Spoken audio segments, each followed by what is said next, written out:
GTX. All right, this interview with J.C. Worley. He's the owner of the AMX that we're working on.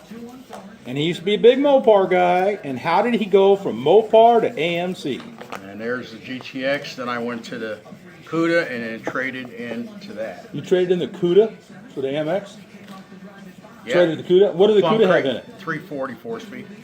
340 4-speed. My All gosh. right, now the reason I went, had the GTX, really loved the car. It was probably the fastest car I ever owned, and you could just drive the hell out of it. I mean, that car just ran. That's a 4-speed GTX? Yeah, 4-speed, yeah. It was a great car. One carburetor, one 4-barrel? One 4-barrel, yeah. A couple of guys told me, they said that car must have been built on a Wednesday because it was just perfect. No, I'm serious, because I had a buddy that had a 68 Dodge RT, same drivetrain, train setup, and I beat him every time 3 or 4 car lengths. And same ratio rear end. He was so mad. He drove my car one time, I drove his, and he thought it was my driving, and then he beat me, and he was so mad. You know what the rear end was? 354, I believe, 55, something like Not that. a 411, but No, it was a street car. what did you have in the other car? Was a Savoy? The first big entry into Mopar world was a Savoy. Yeah, and that had 410 gears. And what engine? And it had dual quad, right? Yeah. Dual quad 413 or 426 or 426. 426 dual quad Super wedge. Stock. They call them super stock, is what they call that. And Dodge called theirs Ram Charge. Yeah. It's same engine, but you know. Okay, so you go from there. You go to the GTX. You go to the GTX. CUDA. About a year after I had it, I started dating this girl. You watch this. Fell in love. We got engaged. We were going to get married, and she had a hard time with the heavy-duty clutch on my GTX.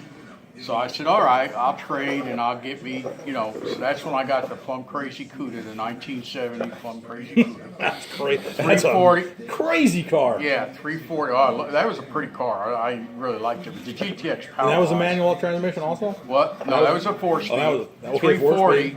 But it was a little lighter clutch and she could drive it fine. Well, after about 3 months of having it, we broke up. So I didn't get married. So anyway, I liked the car and I was driving it, working. I wasn't really thinking about trading or anything.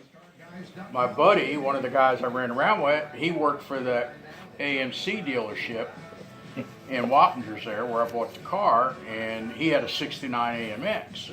And he'd always bug me, "Oh, come on, you need to go to AMC." I said, "I don't want no damn AMC. I'm a Mopar guy, Anyway, they got the black car in, the '71.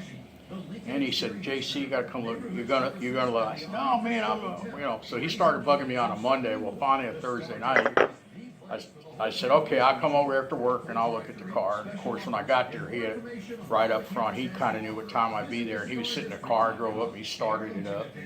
We went for a ride, and then I drove it back. Was the clutch easier on that one than GTX?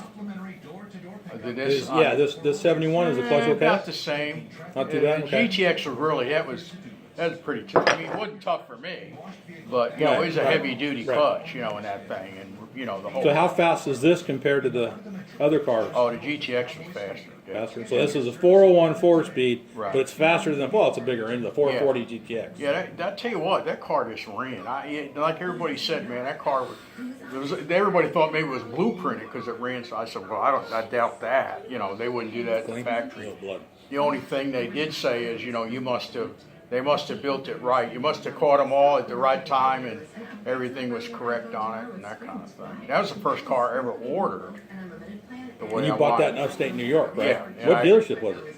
It was RJ Reynolds in Poughkeepsie, New York. Poughkeepsie, New York. Yeah. Well, there you go, folks. That's how you go from Mopar to AMC the right way. And I'm not